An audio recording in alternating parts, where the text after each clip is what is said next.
Hello, welcome back, my Royal Rogues. My name is Jesus Enrique Rosas. I'm the Royal Rogue, and tonight we have the news that Harry might be thinking of going to Balmoral on his own to talk to William in person. And this might sound crazy, but in fact, it makes a lot of sense. But first, we have a riddle. I want to play a game. I want to find out if you can recognize this man only by looking at his mouth.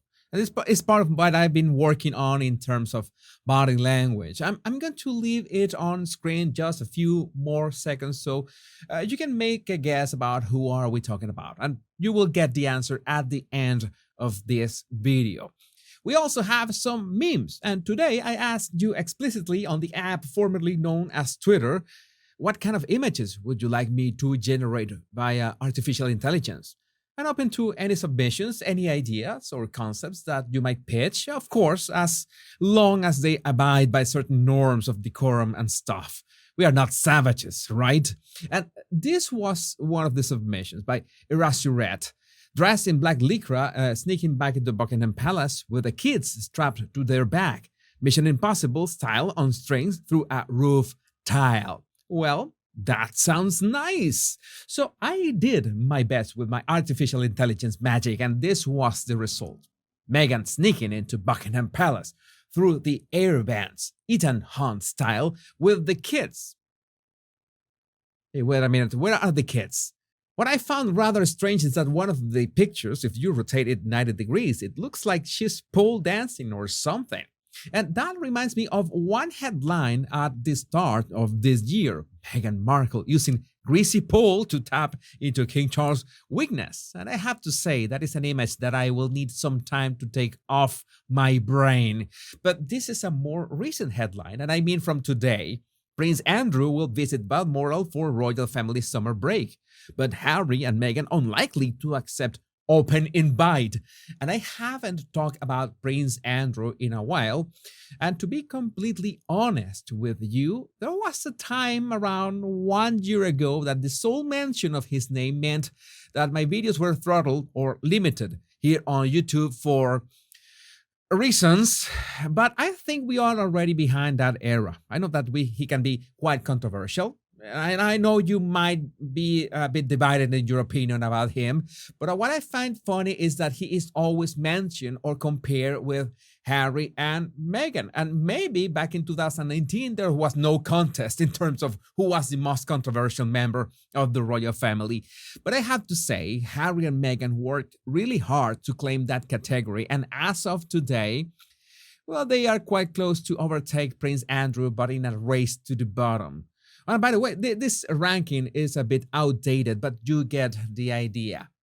And let's go back to the article itself.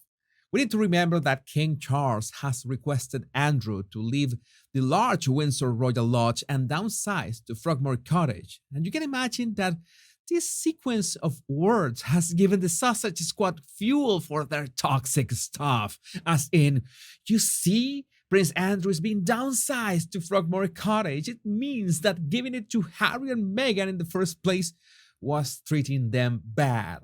Of course, we're talking about the racist royal family. And of course, nobody is expecting for the Montecito morons to go to Balmoral anytime soon, even if it's an open invitation. I'm sure everyone there is feeling relieved, saying, thank goodness Meghan is not coming. But could Harry be going on his own? And after all, we've got all those reports of Harry trying to contact William on the phone to no avail. You can imagine how eager is William of talking to Harold. But in this case, meeting at Balmoral could be the best opportunity to test the waters for his return. All those divorce rumors in the media, maybe it's July, and since in these days the royal news take a bit of a dive, then the tabloids need to make up things, but there's so many reports of this kind, plus the way their body language has not been the best as of late, you can't help but think that there's heavy trouble in paradise. So it would make sense that Harry travels to Balmoral to, among other things, ask Pa for a couple of things. First one, advice. What should I do in these challenging times of my marriage? What can I do with such a tribulation that spoils my sleep at night? How can I be at peace once again? And I can imagine King Charles not needing to think his answer, getting closer to Harry, putting his hands on his son's shoulders, and telling him, looking him right into his eyes, "My son, your grandfather already gave you the best tip possible. Do not marry the actress. You had one job and you screwed that one up. There's nothing I can do now." And well, the second thing that Harry would ask Charles is money, because the Montecito bills, if they still live there, are stacking up, and they just discover that you cannot live off fake paparazzi photo shoots. But there's one big problem for Harry. Even if he manages to get to Balmoral, even if he gets to the door, he must face the gatekeeper, who I can't imagine letting him in that easy. Maybe the Princess Royal will ask him to do 50 push-ups or something around those lines, which I don't think he is ready to do anytime soon. This is not 2015 anymore, Harry. So what do you think? Do you think Harry will be able to hold that conversation with William? Would William allow him near his family after all that he's done? But perhaps William is willing to forgive Harold and at least listen to him. But I'm sure that if that happens, he will welcome his ginger brother with open arms and the perfect gift for the occasion. I would pay good money to see William dropping Harold on this metal dog bowl to make sure it doesn't break. A perfect moment to the sequel of Spare. And talking about scenes from a distant memory, we also have this picture shared by Savannah on Twitter, and I had never seen it, so that's why I'm sharing it with you. I have no idea from which era is this. What I do know is that there are a couple familiar faces.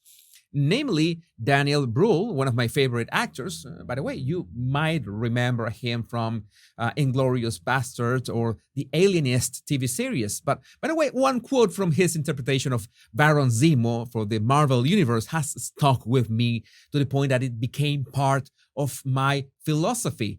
I have experience and patience. A man can do anything if he has those. I believe that is a great truth. Not to mention that it sounds exactly like our friend Methane climbing the social and royal ladder. And that's also Sophie Ellis-Bextor, and I remember a great collab that she did with Armin van Buuren. So they were all hanging out together with the future Duchess of Sausages, which, I don't know, I need to consult a Meghan specialist to date this picture, because I don't know which Meghan era this comes from. My guess is that this was the pre-keratin era, but your guess is as good as mine. Glad that she was having a good time, I guess. And the solution to the riddle at the start of this video, this mouth, belongs to none other than the Duke of Edinburgh, Prince Edward. And this is part of some tests that I've been doing in terms of body language. If you like this, just let me know so I can find more ways to give you these fun body language riddles. My Royal Rogues, it's my pleasure to create these daily videos for you. All you need to do to support my channel is hitting the like and subscribe buttons. Thank you. And remember, much love and bliss.